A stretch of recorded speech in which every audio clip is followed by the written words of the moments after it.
3 بنات و2 شباب من اكاديميه اغنياء جدا، بيقرروا ان هم على سبيل التسليه ان هم يعملوا مشروع عباره عن قريه سياحيه يصيفوا فيها في الصيف.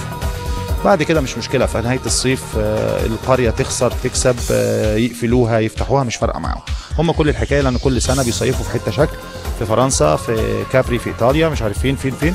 فقرروا ان هم يغيظوا اصحابهم في الاكاديميه يعملوا حاجه فانتاستيك جديده، فعملوا قريه سياحيه وانشأوها. جه معاهم سكرتيره بتقوم بدورها نهى اسماعيل، جه معاهم مدير علاقات عامه بيقوم بدوره رامي وحيد. ابتدوا يجيبوا الاستاف بتاع الشباب اللي هيشتغلوا. الكادر بتاعنا مقسوم 2، الشباب الاغنياء جدا والكادر بتاع الشباب اللي هم جايين يشتغلوا في القريه. دول مش فارقه معاهم القريه تخسر تكسب، مش فارقه، ودولت جايين على اساس ده مشروع وهياكلوا منه عيش وهيسترزقوا وهيكسبوا وهينجحوا ويكبروا نفسهم. تمام.